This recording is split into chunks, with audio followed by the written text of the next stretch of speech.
To discuss more on the climate deal, Lisa Sachs joins me. She is the director at the Columbia Center on Sustainable Investment and an associate professor at the Columbia Climate School. Lisa, great having you. First, second, COP30 ended with a pledge to start phasing out fossil fuels.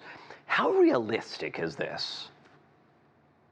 I think the important thing to understand is that the power in reducing fossil fuels is reducing the demand for fossil fuels. It doesn't come from pledges or commitments. It comes when we decarbonize the sectors that use them, power and transport and buildings and industry, and make the alternatives cheaper and more reliable and more secure.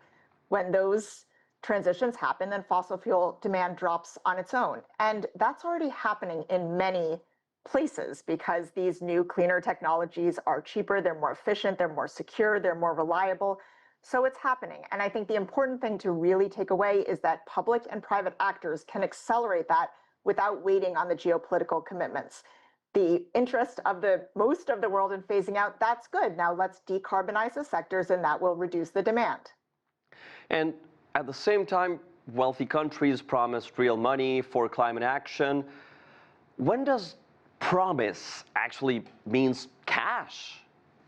Yeah, now very much similarly, I would say, is that the pledges don't do it. The commitments don't do it. It's good. It's good to recognize that we need to mobilize the finance, both public and private finance. But in order to actually do that, we need to understand what the barriers are. Where are the needs? What are the barriers to the flow of public finance, to the flow of private finance, and so that we address those. I think for those who want to really understand this, the three best outputs from this week at COP to look at are the Baku to Belém roadmap on mobilizing the 1.3 trillion, the Council of Ministers' response to that, and then the report of the International High-Level Expert Group on Climate Finance, because they break down what the barriers are to affordable borrowing for developing countries, for capitalization of the development banks, for the grant funding needing for adaptation and for nature conservation, and for risk-sharing mechanisms to mobilize private finance. So the money will flow when we can diagnose what the constraints are and how do we address them to unlock both the public and the private finance at the scale needed.